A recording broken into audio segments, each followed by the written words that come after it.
The Eternal Bloodline. Kabanata 57.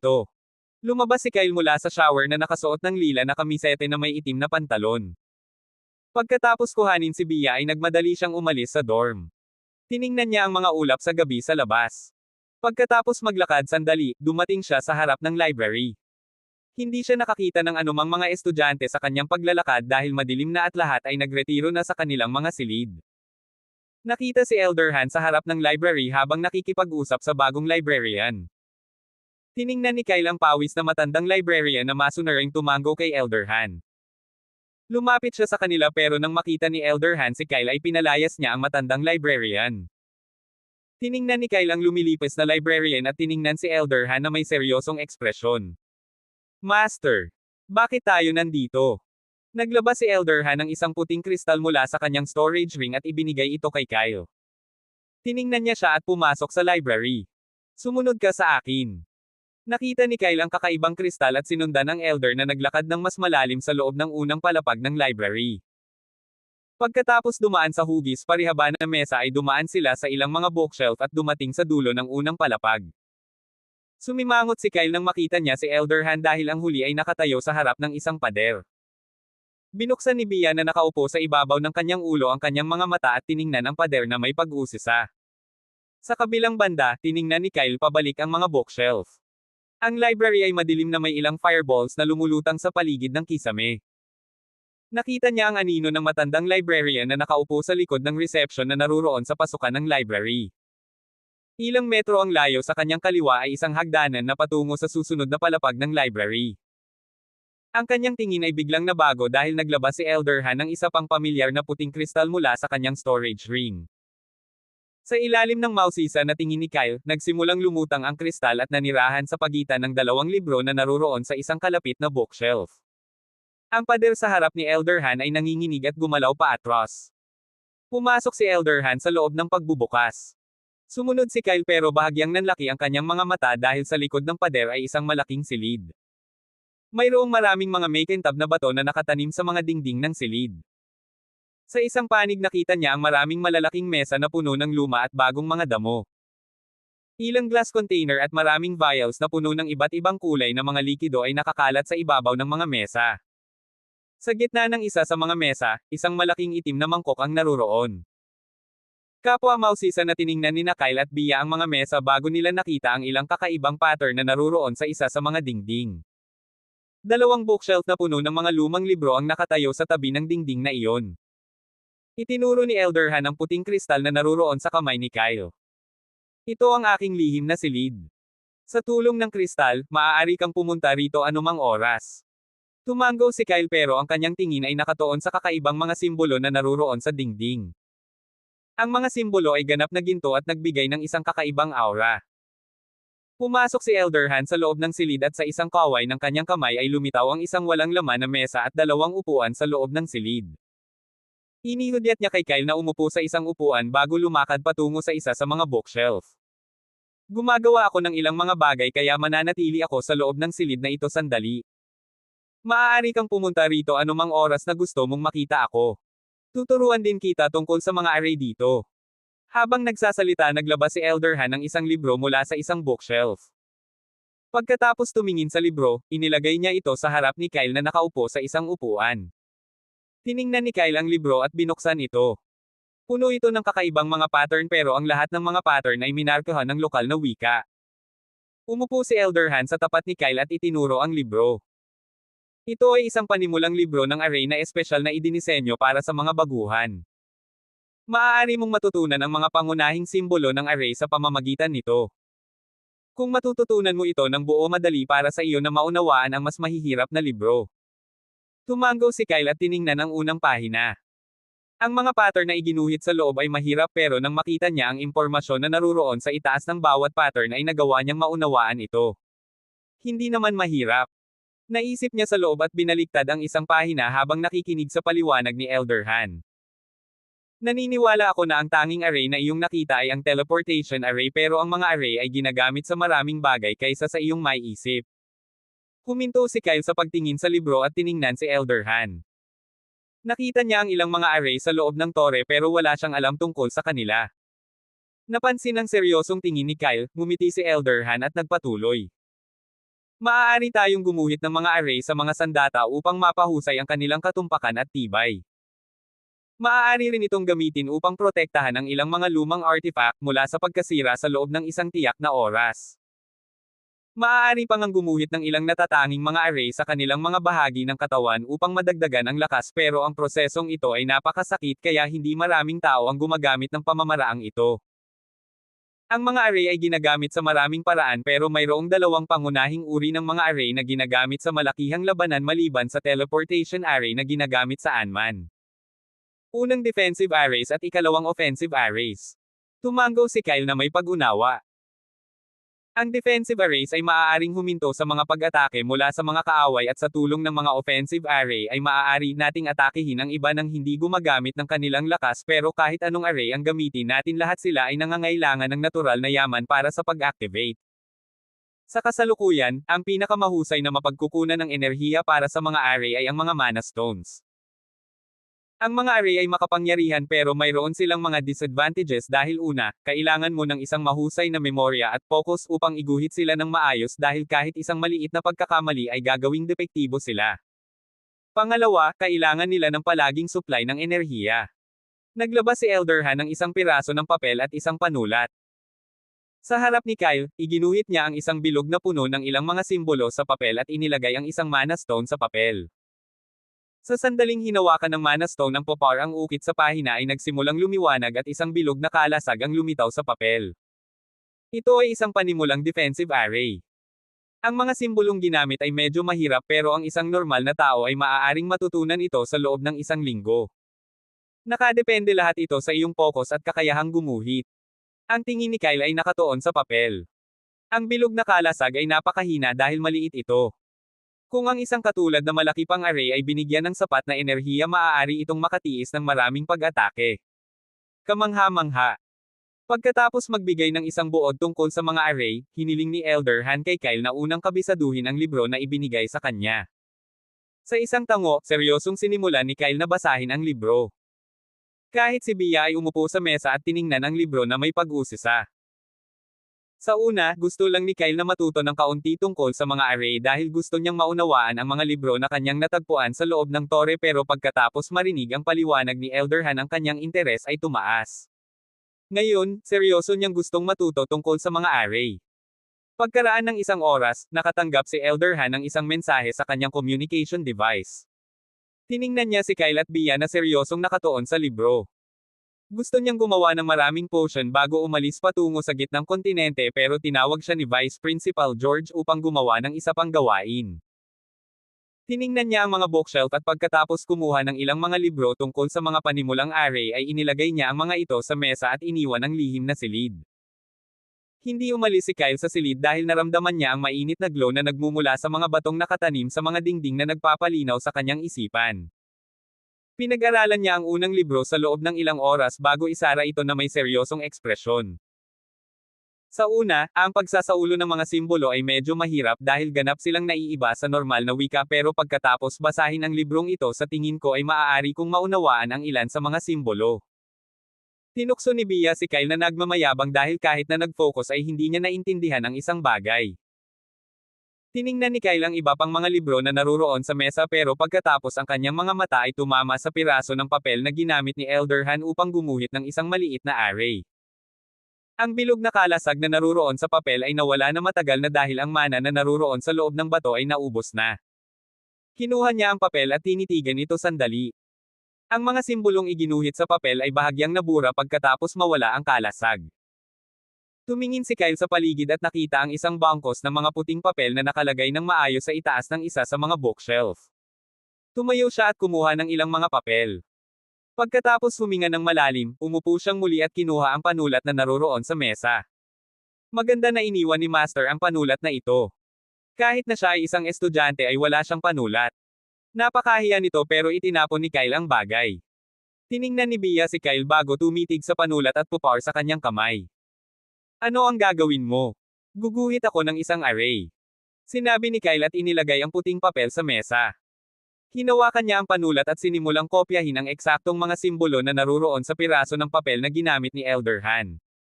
Tiningnan ni Bea ang kamay ni Kyle na gumagalaw ng napakabilis. Ano? Nagbibiro ka ba? Hindi ba sinabi ng matandang lalaki na aabutin ng 1 linggo bago mo ito magawa? Pinaikit niya ang kanyang mga mata at tinitigan ang papel. Pagkaraan ng ilang minuto, tapos na si Kyle. Hoy Kyle. Medyo hindi tumpak ang mga simbolo. Sigurado ka bang gagana ito? Sinabi ni Bea pero ang kanyang mga mata ay nakatuon sa papel. Tiningnan din ni Kyle ang papel.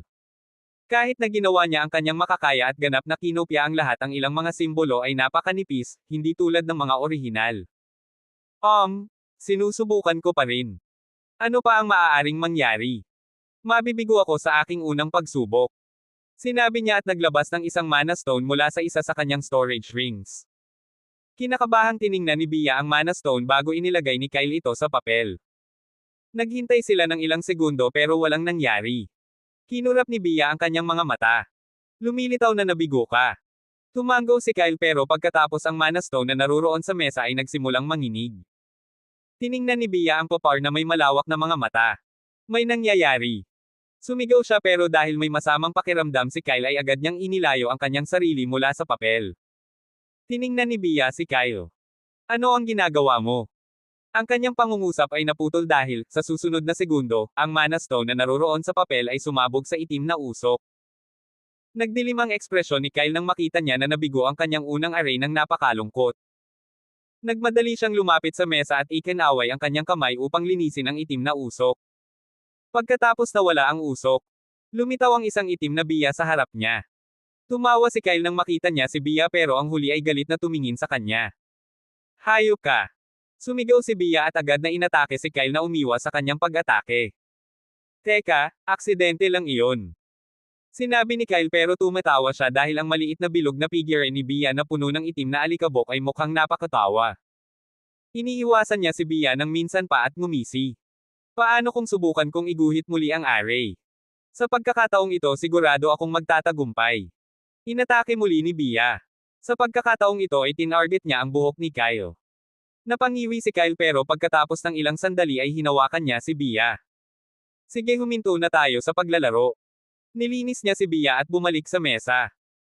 Pagkatapos mag-isip sandali, sinubukan muli ni Kyle na iguhit ang array pero sa pagkakataong ito ay nagsimulang lumipad si Bea at nanatili sa malayo mula sa kanyang array.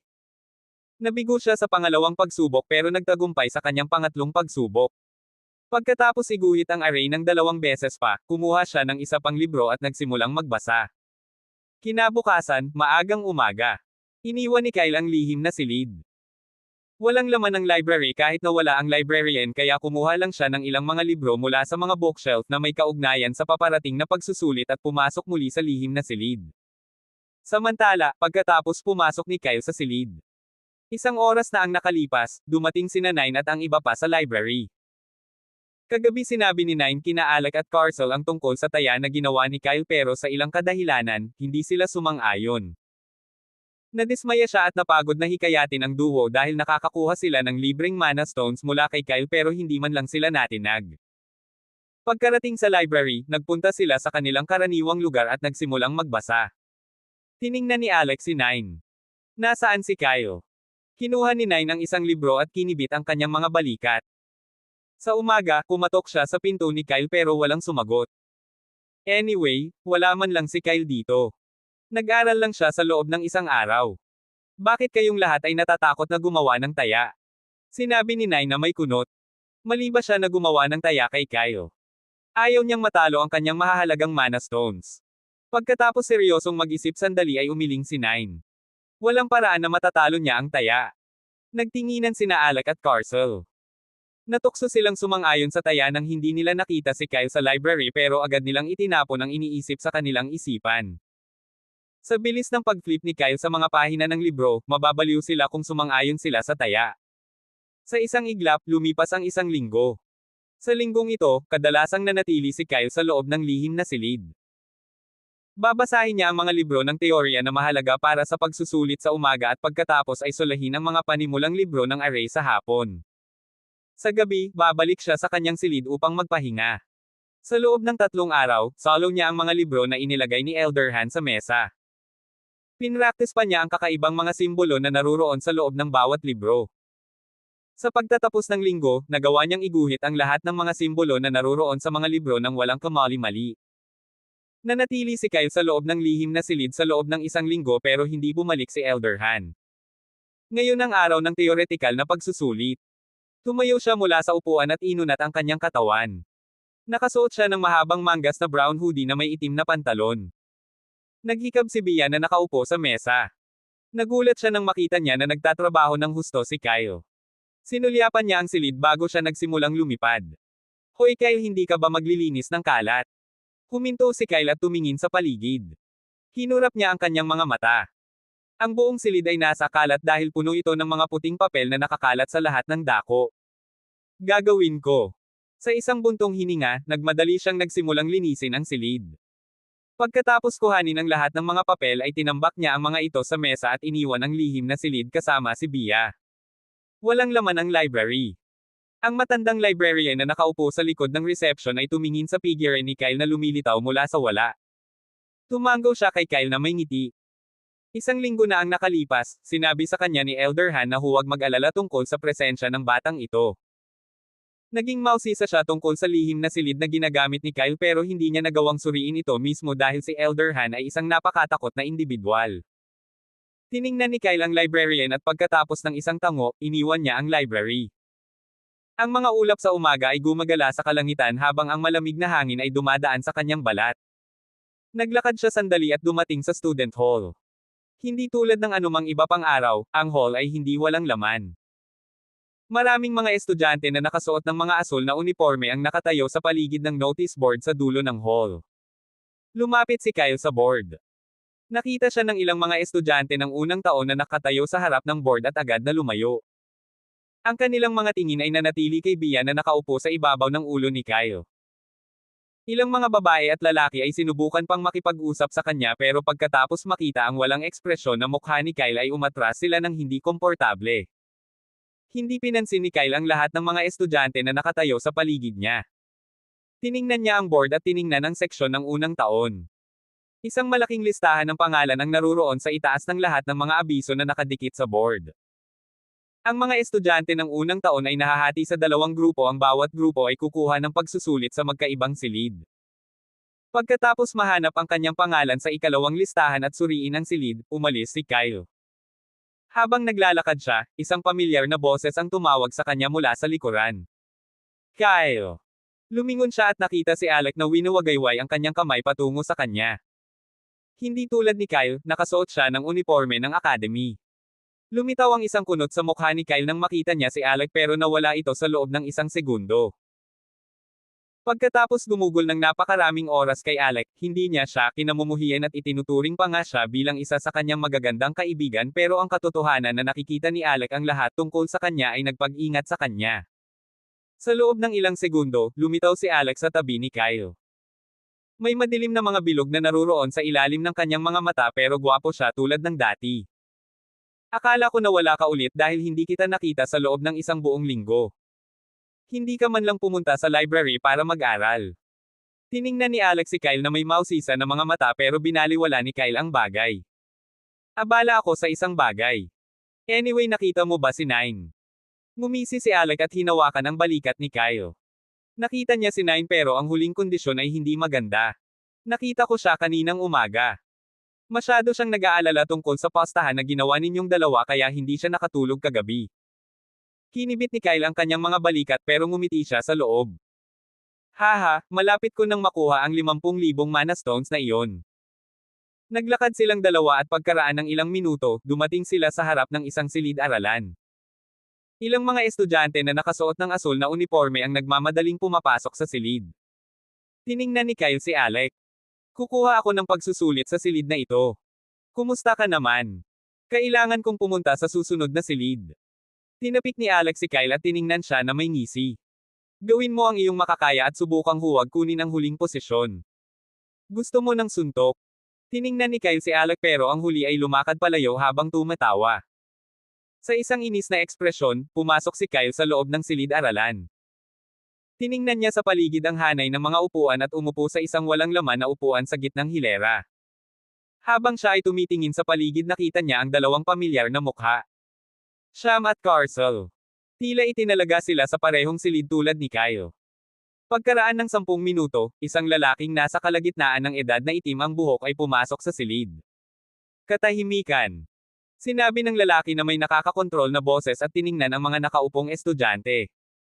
Nakasuot siya ng puting kamisete na may gintong linya na naruroon sa kanyang dibdib at braso. Sa sandali na lumitaw ang kanyang malakas na boses ay tinikom ng lahat ng mga estudyante ang kanilang mga bibig at tiningnan ang propesor. Ako ang instructor na itinalaga upang magsagawa ng iyong pagsusulit. Ang pangalan ko ay Aster. Sinabi niya at tumayo sa harap ng mga estudyante. Ang kanyang matalas na tingin ay tumama sa mga estudyante na hindi nakasuot ng uniforme ng academy. Ang una ay si Kyle. Dalawang babae na nakaupo sa likurang hilera ay nakasuot din ng casual na damit at nakakagulat ang huling tao ay si Carcel. Nakasuot siya ng berdeng kamisete na may itim na pantalon. Lahat sila ay mukhang hindi naaangkop dahil sa kanilang magkakaibang damit. Ang makitid na tingin ni Professor Aster ay nanatili sa kanila sandali bago siya umatras. Naniniwala ako na kayong lahat ay matalino sapat upang malaman ang mga pangunahing patakaran ng pagsusulit pero alam ko na may ilang mga tanga sa loob ng klase na ito kaya dapat kong sabihin sa iyo ang mga patakaran. Ang ekspresyon ni Professor Aster ay naging malamig at isang light pressure ang lumitaw sa paligid ng mga estudyante. Una, ipinagbabawal ang pandaraya. Kung mahuhuli ko ang sinumang nandaraya o nagsasalita ay bubugbugin ko ang taong iyon. Wala akong pakialam sa iyong katayuan o dignidad. Pangalawa, kung hindi mo kayang sagutin ang tanong na naruroon sa loob ng pagsusulit mas mabuting umalis sa halip na mag-aksaya ng oras at tumitig sa iba. Pangatlo, kung nakita ko ang sinumang kaina-hinalang nakikipaglaro sa kanilang mga storage ring o sa kanilang mesa ginagarantiyahan ko na ang taong iyon ay hindi makakatayo sa susunod na buong linggo. Sinabi niya at tiningnan ang mga estudyante na kinakabahan na lumunok. Sa isang nasiyahan na ekspresyon, tumango siya. Magaling. Ibibigay ko ang mga papel ngayon, kunin ang iyong mga panulat at maging handa. Kabanata 58. Sa isang kaway, naglabas si Professor Aster ng isang bangkos ng mga papel mula sa kanyang storage ring. Ikinawi niya ang kanyang kamay at ang lahat ng mga papel ay nagsimulang lumipad bago mapunta sa harap ng mga kinakabahang estudyante. Mayroon kang 3 oras upang isulat ang mga sagot dahil pagkatapos ng oras ay kukunin ko ang mga papel. Naglabas si Kyle ng isang pamilyar na panulat mula sa kanyang storage ring. Ito ang parehong panulat na iniwan ni Elder Han. Kailangan kong bumili ng ilang mga panulat. Well, bibili ako ng ilan kapag nakuha ko ang 50,000 mana stones mula kay Nine. Tiningnan niya ang mga papel na naruroon sa harap niya at kinuha ang mga ito upang basahin ang lahat ng mga tanong. Pagkatapos makita ang lahat ng mga tanong, pinaikit ni Kyle ang kanyang mga mata. Tiningnan din ni Bia na nakaupo sa ibabaw ng kanyang ulo ang mga papel ng tanong. Ito ay isang kakaibang eksena ng pareho silang nakatingin sa mga papel na magkasama. Napakadali. Naisip ni Kyle sa loob at kinurap ang kanyang mga mata. Napakadali ng lahat ng mga tanong. Handa pa nga siyang tumaya na maaari niyang sagutin ang lahat ng mga ito sa loob ng 30 minuto. Tiningnan ni Professor Aster si Kyle pero pagkatapos ang kanyang mga mata ay tumama kay Bia. May pag-uusisa na naruroon sa loob ng kanyang malalim na mga mata. Narinig niya ang mga alingaw-ngaw tungkol sa isang estudyante na nakakuha ng isang hayop na may triple S+ rank na talento pero abala siya kaya ito ang unang pagkakataon na nakita niya si Bia. Hoy, ikaw! Itinuro niya ang kanyang daliri kay Kyle na inilagay ang mga papel at handa nang magsimulang sumulat. Tiningnan ni Kyle ang propesor na may pagkalito.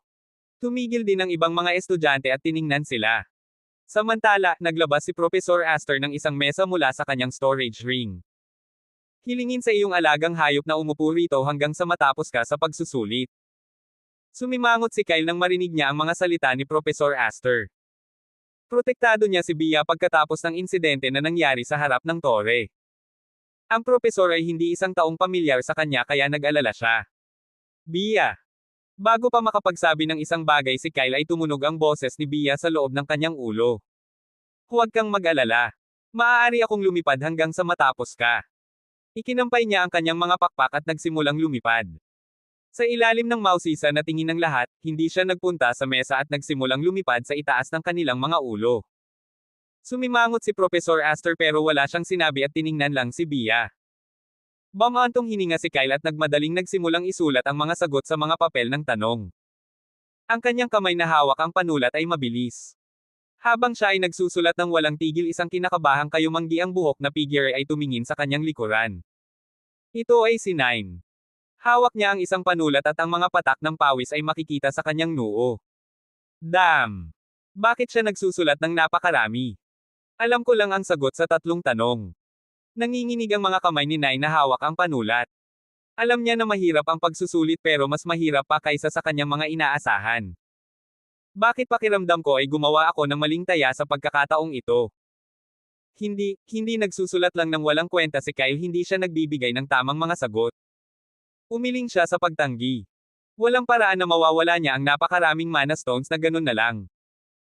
Sa kabilang banda, isinulat ni Kyle ang kanyang pangalan at numero ng pagkakakilanlan at pagkatapos ng 35 minuto ay tapos na siya. Sa ngayon, kalahati ng mga estudyante ay naglalaro sa kanilang mga panulat habang kinakabahang sumusulyap dito at doon. Malinaw na hindi nila kayang sagutin ang mga tanong. Tumayo si Kyle at tiningnan si Bia na lumilipad.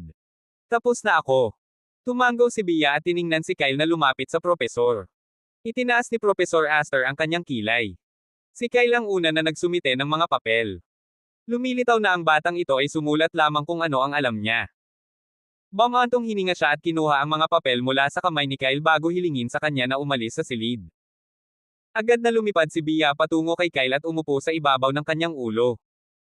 Habang umaalis, sinulyapan ni Kyle ang figurang kayumanggi ang buhok na nakaupo sa gitna ng mga estudyante. Isang masamang ngisi ang lumitaw sa kanyang mukha nang makita niya ang mga kinakabahang mata ni Nine na nakatitig sa kanya ng mga daga. Kinibit niya ang kanyang mga balikat at umalis. Halos sumumpa si Nine nang makita niya ang masamang ngiti ni Kyle pero huminga siya ng malalim upang huminahon. Maaga niyang ibinigay ang mga papel, walang paraan na makakakuha siya ng magagandang marka. Pinayapa niya ang kanyang kinakabahang puso sa loob pero kahit ano pa ang kanyang gawin, ang kanyang pagkabalisa ay lumakas lamang sa bawat segundo na lumilipes. Sa parehong oras, sinulyapan ni Professor Aster ang mga papel na ibinigay sa kanya ni Kyle at isang nagulat na ekspresyon ang lumitaw sa kanyang mukha dahil ang unang pahina ay puno ng mga sagot. Binaliktad niya ang susunod na pahina at pagkatapos basahin ang lahat, ang kanyang sorpresa ay naging pagkabigla. Umubo siya ng mahina at inilagay ang papel ni Kyle. Paano makakasulat ang isang tao ng lahat ng mga sagot ng napakatumpak? Hindi ba sinabi ni Professor Eliza na napakahirap ng pagsusulit pero sinagot niya ang lahat? Naisip ni Professor Aster sa loob na may buntong hininga. Tiningnan niya ang mga estudyante na naglalaro sa kanilang mga panulat habang sumusulyap sa iba. Hoy, ikaw na itim ang buhok. Kung gagalaw ka pa ulit sisipain kita. Agad na tumigil ang estudyante sa pagtingin sa paligid at tumingin pababa na may pawis na noo. Samantala, pagkaalis sa silid-aralan ay gumala si Kyle sandali bago pumunta sa unang taong training ground. Nang dumating siya, si Professor Liam, ang tagapagturo ng pagsasanay, ay nakaupo sa tabi ng mga dummy habang nililinas ang isang kalasag. Tiningnan ni Kyle ang profesor na hindi napansin ang kanyang presensya. Lumapit siya sa mga dummy at pagkarinig sa kanyang mga yapak ay sa wakas ay tumingin si Liam na may kunot pero nang makita niya si Kyle ay lumitaw ang isang nagulat na ekspresyon sa kanyang mukha. Hindi ko siya naramdaman. Tumayo si Liam kasama ang kalasag habang tinatapik ang kanyang mga damit. Hindi ko akalaing may pupunta rito. Tapos ka na sa iyong pagsusulit. Tumango si Kyle. Masyado siyang abala sa mga libro ng array sa nakalipas na linggo kaya gusto niyang magsanay sandali. Tiningnan ni Liam ang ibon na nakaupo sa ibabaw ng ulo ni Kyle pero hindi niya masyadong inisip ito.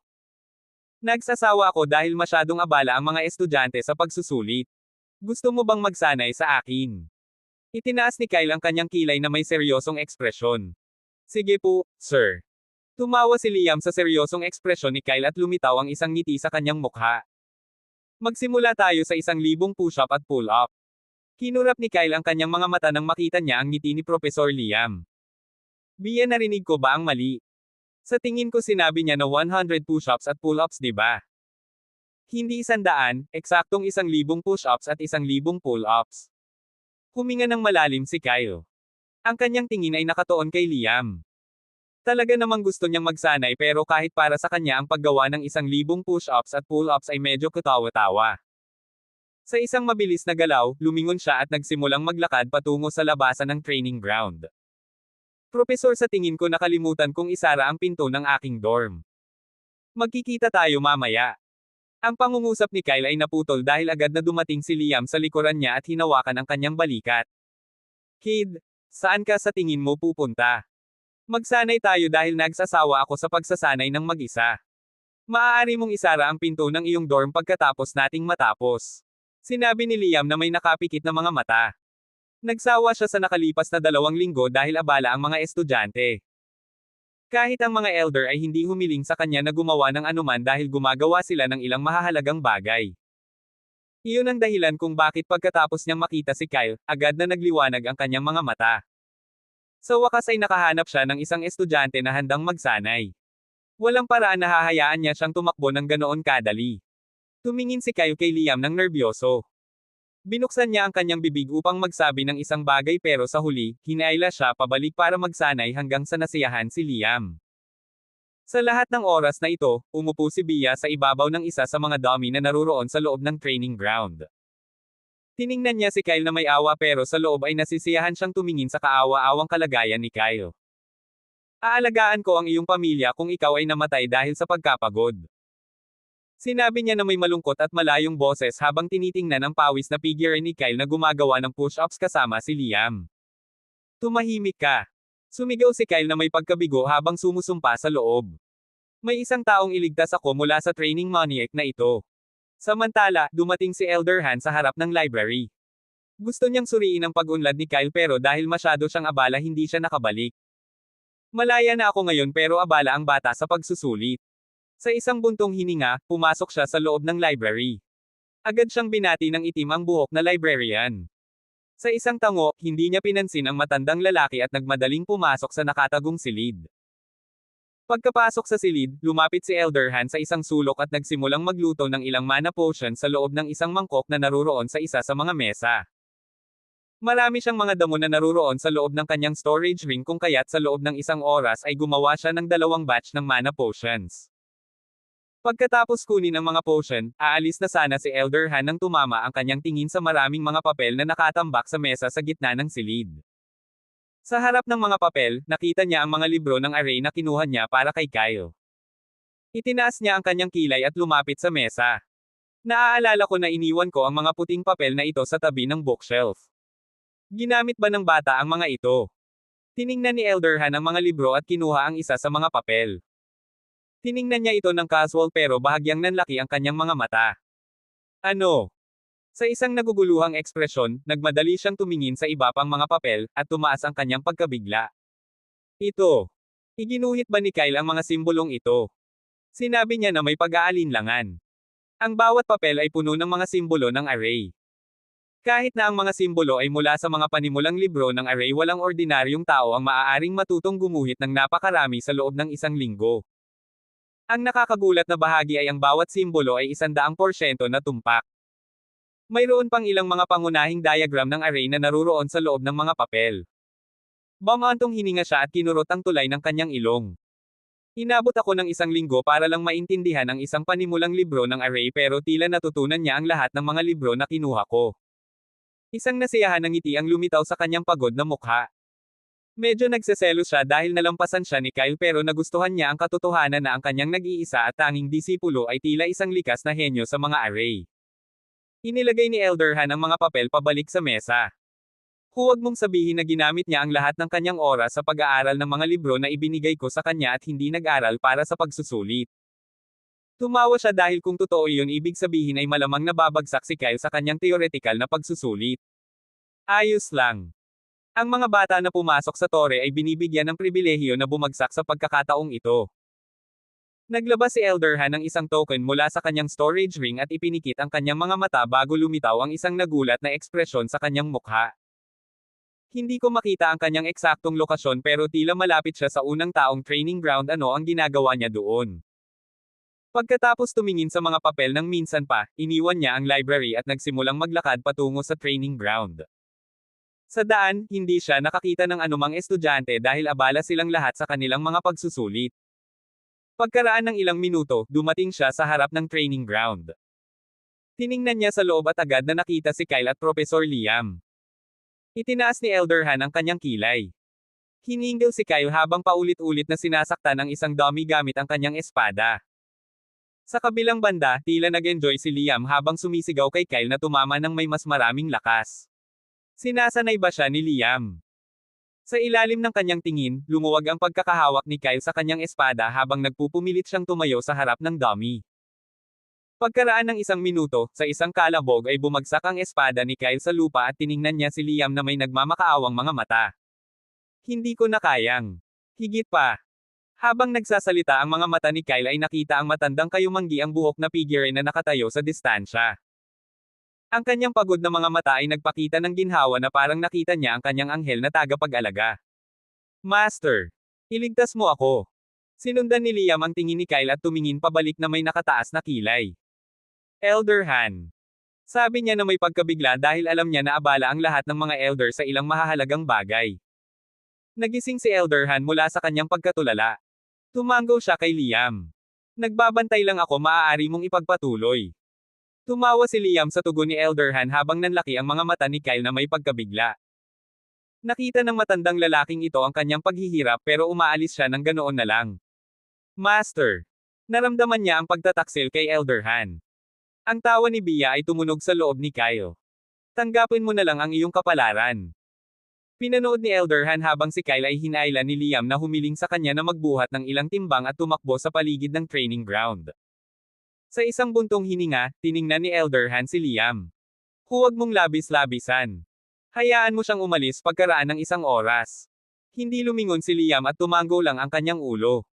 Tiningnan ni Elder Han si Kyle nang minsan pa at iniwan ang training ground. Hindi siya nag-aalala sa kanya dahil si Liam ay isang mahusay na tagapagturo ng pagsasanay na nakakaalam kung kailan hihinto. Mukhang nakakapagod ang pagsasanay pero kapaki-pakinabang ito para kay Kyle kaya hindi siya nakialam. Samantala, pagkaraan ng 3 oras. Sa wakas ay pinakawalan ni Professor Liam si Kyle. Hingal na hingal si Kyle at wala man lang lakas na tumayo ng tuwid. Damn it! Ang kanyang buong katawan ay nasa sakit. Lumipad si Bia patungo sa kanya na may ngiti. Buhay ka pa! Tiningnan siya ni Kyle na may madilim na ekspresyon. Sinubukan niyang hawakan siya pero agad niyang iniiwasan ang kanyang kamay. Sumusumpa ako na gagawin kitang sabaw ng ibon kung hindi ka titigil sa pagsasalita. Nawala ang ngiti ni Bia at nanlaki ang kanyang bilog na mga mata. Nagbibiro ka lang, di ba? Walang sinabi si Kyle at tiningnan si Bia na may isang ngiti na hindi isang ngiti. Iniisip ko kung ano ang lasa ng karne ng isang phoenix. Tinikom ni Bia ang kanyang bibig at tumingin palayo. Tumawa si Kyle at pagkatapos humiga sa lupa sandali ay sa wakas ay nakakuha siya ng ilang lakas upang gumalaw. Bumalik siya sa kanyang silid kasama si Bia at pagkatapos maligo ay natamba siya sa kama. Bia, matutulog ako hanggang bukas, huwag mo akong gisingin. Sinabi niya at agad na nakatulog. Kinabukasan, nagising si Kyle sa hapon. Naligo siya at umalis sa dorm kasama si Bia. Pagkatapos ng theoretical na pagsusulit, ang lahat ng mga estudyante na nag-aaral araw at gabi ay natutulog o nagpapahinga na ngayon. Gaganapin ang praktikal na pagsusulit sa makalawa kaya pumunta si Kyle sa library. Medyo nakaramdam siya ng sama ng loob dahil hindi siya tinulungan ni Elder Han nang pinahirapan siya ni Liam sa kanyang matinding pagsasanay. Well, pansamantala kong patatawarin ang matandang lalaki dahil siya ang aking libreng gumagawa ng potion at kailangan kong matuto tungkol sa mga array. Umiling si Kyle at itinapon ang bagay ng paghihiganti sa likod ng kanyang isipan. Pumasok siya sa library at tumango sa kanya ang pamilyar na librarian. Tiningnan ni Kyle ang matandang lalaki. Ang madilim na bilog sa ilalim ng mga mata ng librarian ay naging mas makapal. Mapatla ang kanyang lumang mukha. Makikita sa kanyang ekspresyon ng mukha na matagal na siyang hindi natutulog. Pinagtatrabahuhan siya ng husto ng academy. Ang mga mata ni Kyle ay tumingin sa matandang lalaki. Sir, kailangan mo ba ng anumang tulong? Sinabi niya na may seryosong ekspresyon. Malaki ang academy pero ang mga tauhan na nagtatrabaho sa loob ng academy ay nakakatawa dahil kung kumuha sila ng isang taong malakas ng casual ay tataas ang posibilidad ng isang tiktik mula sa iba pang mga kaharian na pumasok sa academy. Tiningnan ng matandang lalaki si Kyle. Ito ang unang pagkakataon na may nagtanong sa kanya ng tanong na ito. Nagtatrabaho siya sa loob ng library sa loob ng 2 buwan pero dahil wala siyang anumang tulong kailangan niyang gawin ang lahat ng kanyang sarili.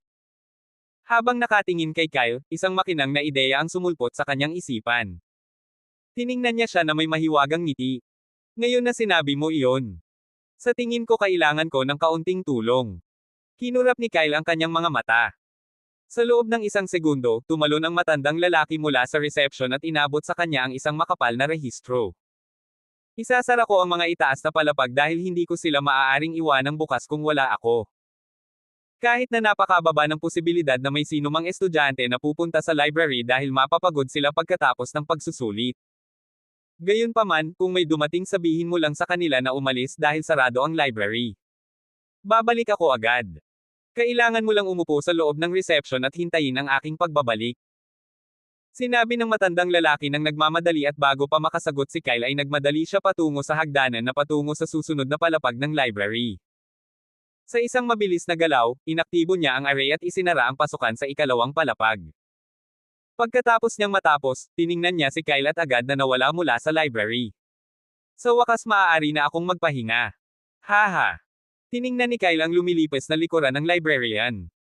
Kahit si Bia na nakaupo sa ibabaw ng kanyang ulo ay itinaas ang kanyang kilay. Kaya, kailangan ko lang umupo rito. Mamulong si Kyle at tiningnan ang makapal na rehistro. Ginagamit ito upang irehistro ang mga pangalan ng mga kumuha o bumili ng anuman mula sa library. Sa isang buntong hininga, umupo siya sa loob ng reception at inilagay ang rehistro sa harap niya. Well, kailangan ko lang maghintay hanggang sa bumalik siya. Libre naman ako kaya ayos lang. Nagsimulang lumipad si Bia at umupo sa ibabaw ng reception desk. Tiningnan niya si Kyle. Bakit pakiramdam ko ay umalis siya pagkatapos itapon ang trabaho sa iyo? Tiningnan ni Kyle si Bia at pagkatapos ay tiningnan ang iba't ibang mga bookshelf na naruroon sa paligid niya. Ayos lang. Dapat tayong maghintay sandali. Random na kumuha siya ng isang libro mula sa isang kalapit na bookshelf at nagsimulang magbasa habang binabantayan ang pasukan ng library. Tulad ng sinabi ng matandang lalaki, walang pumasok sa library sa unang ilang oras pero nang magsimulang umalis ang hapon na araw sa abot tanaw ay dalawang lalaking estudyante na nakasuot ng asul na uniforme ang pumasok sa library. Inilabas ni Kyle ang kanyang ulo mula sa likod ng tambak ng mga libro na kanyang binasa habang naghihintay sa matandang lalaki. Bumalik na ba siya? Nagsasawa at napapagod siya habang walang ginagawa. Sinabi ng matandang lalaki na babalik siya agad pero mahigit 4 na oras na ang nakalipas mula nang umalis siya. Kahit pagkatapos ng napakatagal na oras hindi siya nakikita. Nagtanong lang ako para tumulong alang-alang sa paggalang. Sino ang mag-aakala na sasamantalahin ako ng matandang lalaking ito? Tiningnan ni Kyle ang pasukan ng library. Ang dalawang estudyante na pumasok ay may 3 puting linya na naruroon sa kanilang dibdib na nagpapahiwatig na sila ay kanyang nakatatanda. Ang tingin ng estudyante ay tumama rin kay Kyle pero nang makita nila ang kanyang hitsura ay sumimangot sila. Ang isa sa kanila ay agad na dumating sa harap niya na may nakapikit na mga mata. Mayroon siyang pitch na buhok na may itim na mga mata. Sino ka? Nasaan ang librarian? Siya ay isang estudyante ng 3 taon. Siya at ang kanyang kaibigan ay nakatagpo ng isang natatanging halimaw habang tinatapos ang kanilang misyon. Abala ang mga guro kaya gusto niyang makahanap ng ilang kaalaman tungkol sa halimaw na iyon sa loob ng library. Ang isa pang estudyante ay dumating din sa harap ni Kyle na may mausisang mga mata. Tumayo si Kyle. Nakaupo si Bia sa likod ng mga libro kaya hindi siya napansin ng bagong dating. Hello, seniors. Ako si Kyle. Umalis ang librarian para gumawa ng isang mahalagang bagay. Hiniling niya sa akin na umupo rito hanggang sa bumalik siya. Tiningnan ng duo si Kyle nang may pag-aalinlangan dahil hindi nila kayang maramdaman ang anuman mula sa kanya. Sumimangot ang batang Peach ang buhok pero nagpa siya na paniwalaan si Kyle dahil mahigpit na binabantayan ang academy. Walang paraan na may sino man na makakalabag ng hindi nahuhuli. Sige. Gusto lang naming makita ang ilang mga libro tungkol sa mga halimaw at aalis kami pagkatapos naming matapos. Agad na pinigilan ni Kyle ang duo. Paumanhin seniors, hindi kayo maaaring pumasok sa loob ngayon. Sinabi ng librarian na huwag papasukin ang sinuman hanggang sa bumalik siya. Pinaikit ng kabataan na Peach ang buhok ang kanyang mga mata. Tiningnan niya si Kyle mula ulo hanggang paa. Kailan babalik ang librarian? Hindi ko alam, sinabi lang niya na babalik siya agad. Maghihintay kami hanggang sa bumalik siya. Iyon. Gustong tumanggi ni Kyle pero hinaila lang ng duo ang ilang mga upuan at umupo sa tabi ng reception. Naghintay sila sa tabi ni Kyle na nakaupo sa reception na may inis na ekspresyon. Ang isa pang batang lalaki na nakaupong katabi ng batang Peach ang buhok ay tiningnan si Kyle. Ang pangalan mo ay Kyle, di ba? Ang pangalan ko ay Richard at siya Jones. Tiningnan ni Kyle ang duo at tumango. Naghintay silang magkasama at sa lalong madaling panahon ang araw ay hindi na nakikita habang lumitaw ang madilim na mga ulap sa abot tanaw.